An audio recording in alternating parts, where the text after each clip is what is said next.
بھی آپ حضرات حضرت مولانا مفتی مشاہد الاسلام صاحب دامت برکاتہ العالیہ ان کی قیمتی نصیحتیں اور قیمتی باتیں سماعت کر رہے تھے۔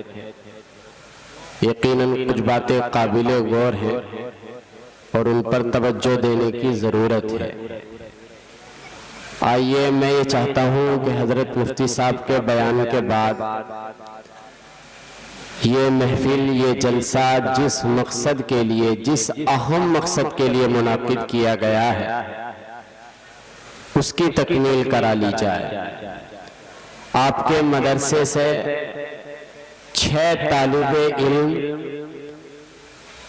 حفظ قرآن کریم کی تکمیل کے بعد فارغ ہوئے ہیں، تو اب میں یہ چاہتا ہوں کہ یہاں جو علماء اکرام ہمارے بڑے تشریف لائے ہوئے ہیں ان کے ہاتھوں سے ان بچوں کے سروں پر دستار بندھوا لی جائے، اور اس کے لیے میں گزارش کر رہا ہوں کہ جو طلبہ حافظ ہوئے ہیں میں ان کے نام بول دیتا ہوں، وہ یہاں تشریف لے آئیں اور ان علماء کرام کے ہاتھوں اپنے سروں پر دستار بندھوا لیں۔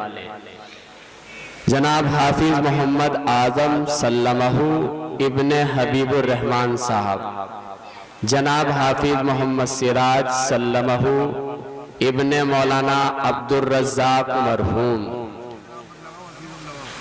اچھا عزیزم، شکریہ، جزاک اللہ۔ عزیزم حافظ محمد ربانی سلمہ ابن نعیم احمد مرحوم۔ عزیزم حافظ محمد احتشام سلمہ ابن منظر عالم صاحب۔ عزیزم حافظ محمد نور اختر سلمہ ابن حاجی جہانگیر صاحب۔ عزیزم حافظ محمد نور اختر سلمہ ابن نور الاسلام صاحب۔ یہ کل 6 طالب علم ہیں جو آپ کے مدرسے سے قرآن کریم کا حفظ مکمل کرنے کے بعد فارغ ہوئے ہیں۔ میں یہ چاہتا ہوں کہ ان کے سروں پر دستار باندھ دی جائے۔ یہ کھڑے ہو جائیں، تشریف لیں، بیٹھنے کا نہیں، کھڑے ہو کر کے دستار بندھوا لو اپنے سروں پر۔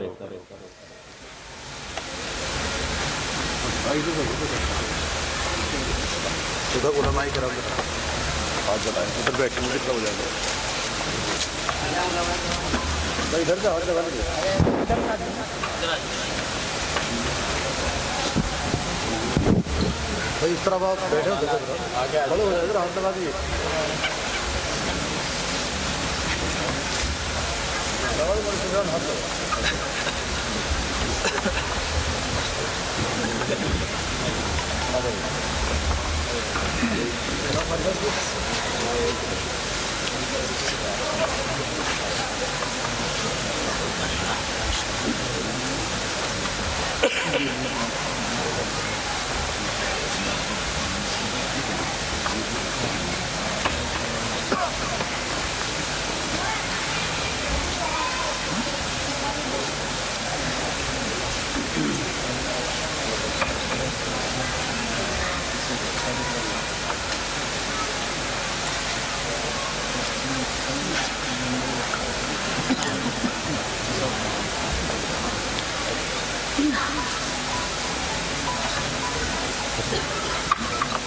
کا عمل دیکھ رہے تھے، ان 6 بچوں کے سروں پر علماء کرام کے ہاتھوں دستار باندھی گئی۔ یہ تو دنیا کا شرف ہے، دنیا کی عزت ہے۔ آخرت میں ان کا جو مقام ہوگا، ان کو جو عزت ملے گی، ان کو جو بلندی عطا ہوگی، آپ علماء کرام کی زبانی سنیں گے۔ اگر میں اس تفصیل میں جاؤں گا تو یہ ہو جائے گا کہ میں کرنے آیا ہوں نظامت اور بدل جائے گی وہ خطابت میں۔ اس لیے میں اس طرف نہیں جانا چاہتا ہوں اور صرف کچھ شعر پڑھنا چاہتا ہوں ان طلبہ کے لیے۔ اگر آپ حضرات تھوڑا سا سبحان اللہ کہہ دیں گے تو اور 4 مصرے سنا دوں گا، ورنہ بات ختم کر دوں گا۔ عالم پناہ اور نہ سلطان جائیں گے، عالم پناہ اور نہ سلطان جائیں گے، جنت میں صرف صاحب ایمان جائیں گے، اس راستے پہ پھول بچھائیں گی رحمتیں، جس راستے سے حافظ قرآن جائیں گے۔ آپ کے سبحان اللہ کہنے سے مجھے یہ لگتا ہے آپ کی سمجھ میں آ گیا، اس سے زیادہ میں کچھ نہیں چاہتا کہ آپ ایک ہاتھ اٹھاؤ یا دونوں ہاتھ اٹھاؤ، ایسا نہیں۔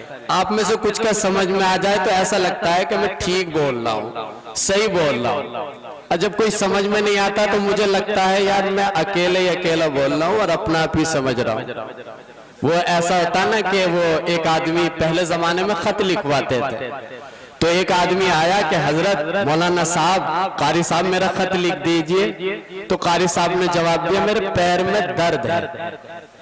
حضرت بولے وہ جو لکھوانے والا آیا تھا وہ کہنے لگا کہ پیر میں درد کا اور خط لکھنے کا کیا تال میل ہے، اس کا اس سے کیا لینا دینا؟ انہوں نے کہا میری تحریر اتنی بکواس ہے کہ اگر میں لکھوں گا تو پڑھنے کے لیے بھی مجھے خود ہی جانا پڑے گا، اور میرے پیر میں درد ہے اس لیے میں یہ خط نہیں لکھ سکتا۔ تو کبھی کبھی کوئی کچھ کہتا نہیں ہے تو مجھے ایسا لگتا ہے یا تو میں ایسے لوگوں میں آ گیا ہوں جو اردو سمجھتے نہیں ہیں، یا مجھے سمجھانے کا طریقہ نہیں ہے۔ بہرحال کچھ نہ کچھ کمی محسوس ہوتی ہے۔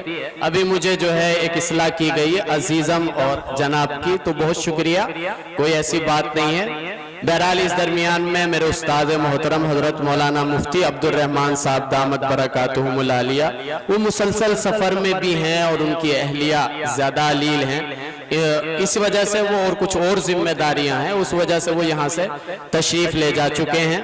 اور مجھے یاد آتا ہے جناب حضرت مولانا نسیم غازی رحمت اللہ علیہ کا ایک مرتبہ ایک جلسے میں حضرت کے ساتھ جانا ہوا، تو حضرت مولانا نسیم غازی رحمت اللہ علیہ فرما رہے تھے کہ کسی جلسے کی کامیابی کے لیے یہی کافی ہے کہ اس میں حضرت مولانا مفتی عبد الرحمن صاحب دامت برکاتہم تشریف لے آئیں، شرکت فرما لیں۔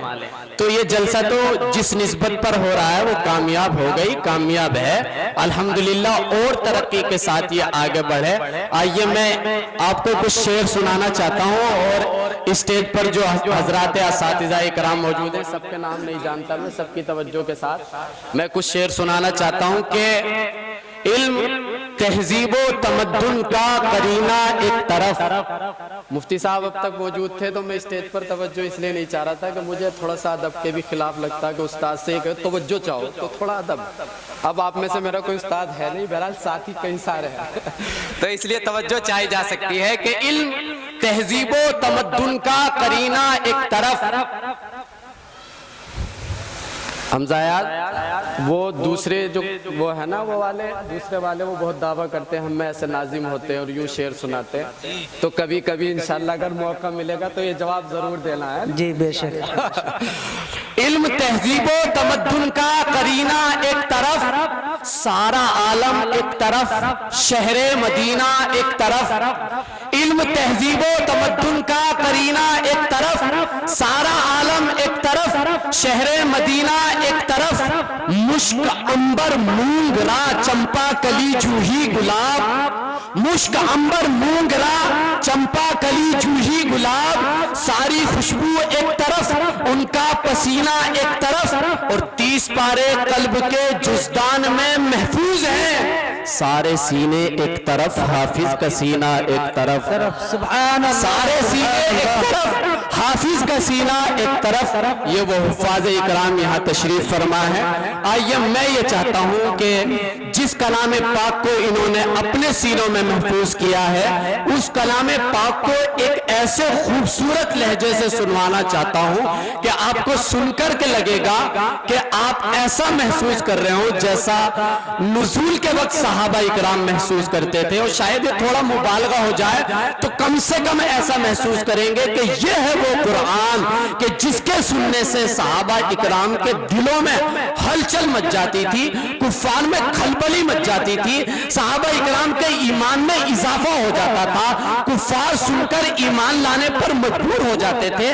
آئیے ایک ایسے خوبصورت لب و لہجے کی طرف چلتا ہوں، اور مجھے فخر ہے کہ وہ لب و لہجہ ہمارے بجنور سے تعلق تعلق رکھتا ہے، اور میں 4 مصروں کے ساتھ حاضر ہو رہا ہوں جناب حضرت مولانا قاری اقرار احمد صاحب دامت برکاتہم العالیہ کی خدمت میں، ان 4 مصروں کے ساتھ کہ ہوتی ہے کیسے مشکلیں آسان دیکھیے، ہوتی ہے کیسے مشکلیں آسان دیکھیے، مشکل میں پڑھ کے سورہ رحمان دیکھیے، یہ سوچنا غلط ہے کہ مرض لا دوا ہوا، ہر مرض کا علاج ہے قرآن دیکھیے۔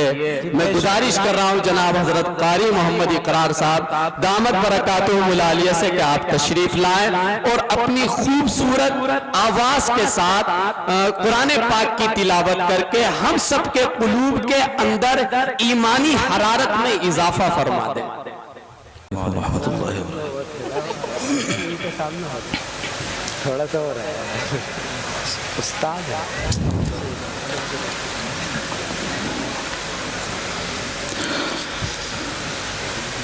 اعوذ باللہ من الشیطان الرجیم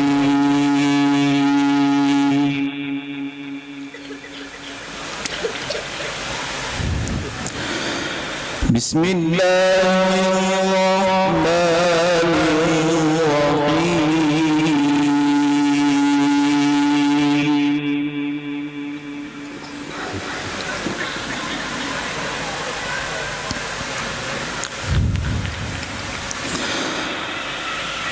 والسماء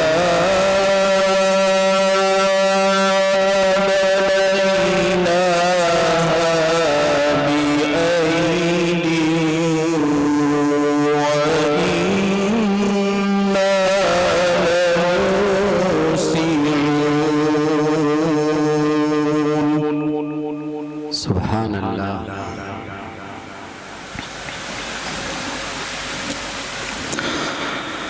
والأرض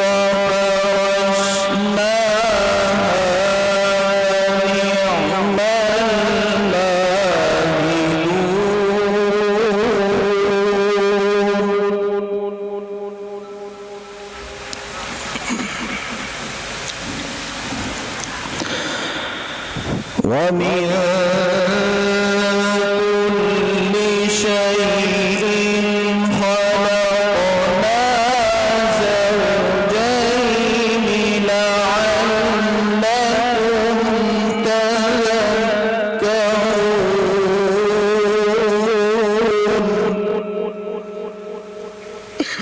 سبحان اللہ۔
سبحان اللہ، سبحان اللہ۔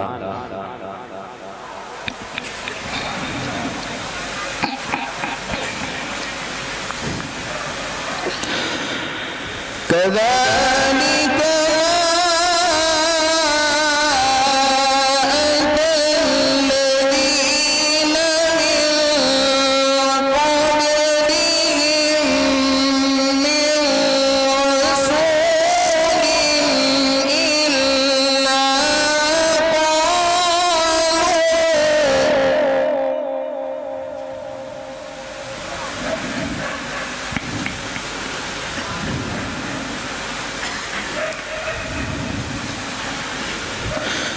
إلا قالوا ساحر أو مجنون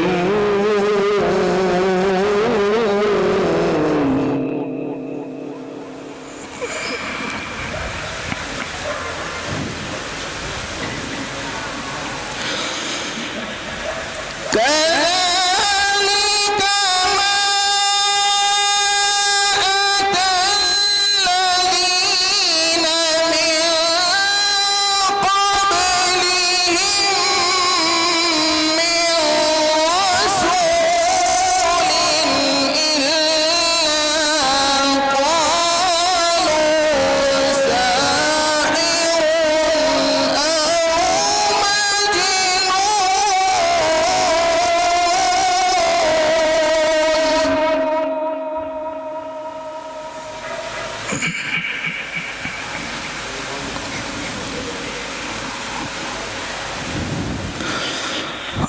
أتواصوا به بل هم قوم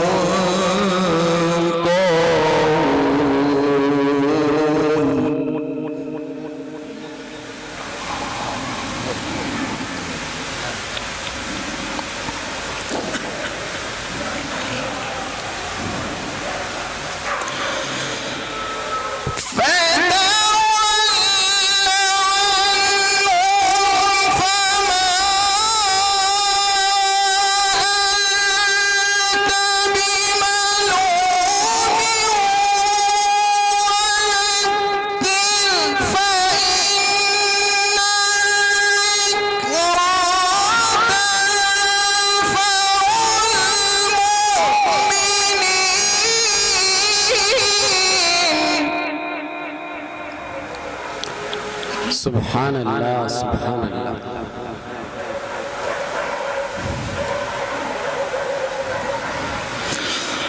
وما خلقت الجن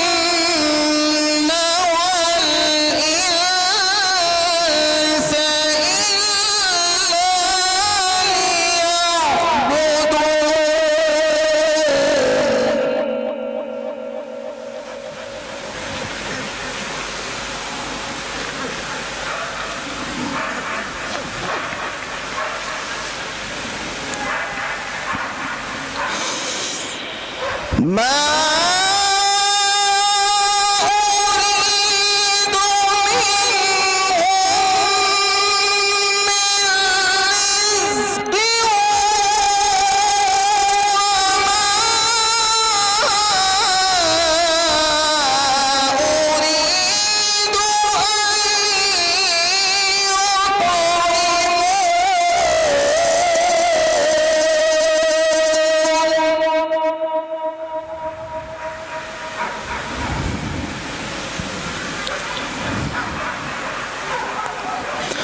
فويل للذين كفروا من يومهم الذي يوعدون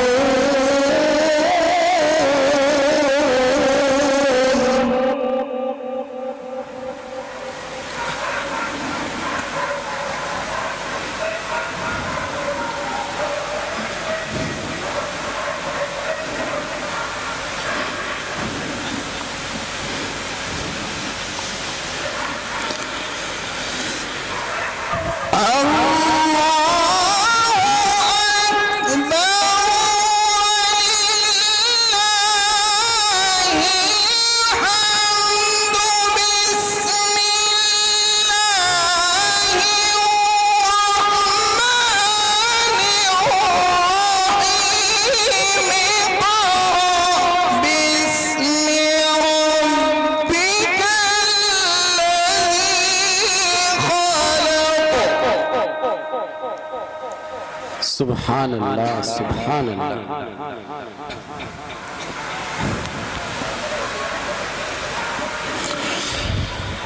خلق الإنسان من علق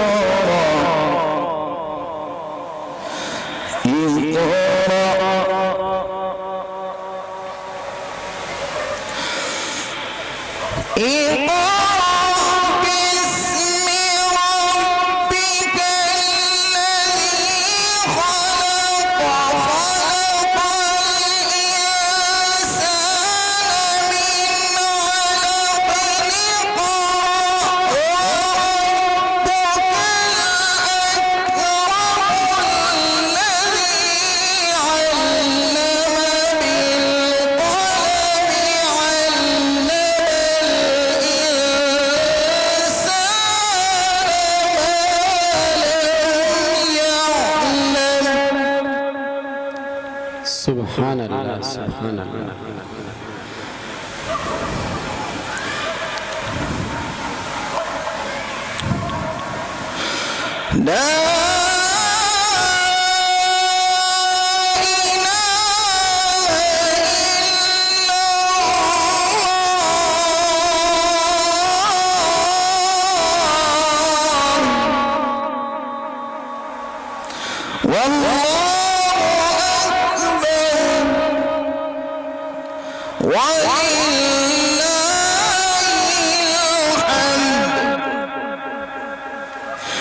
بسم الله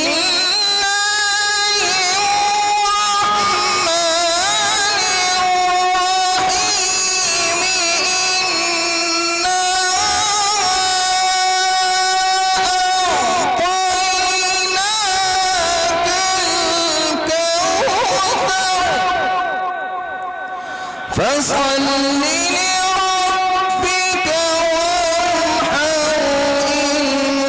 إن شانئك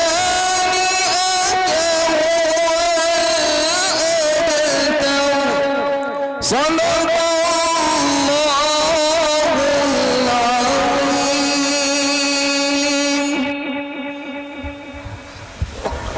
الأبتر. صدق الله العظيم. حاجی صاحب مزہ کر دیا ماشاء اللہ.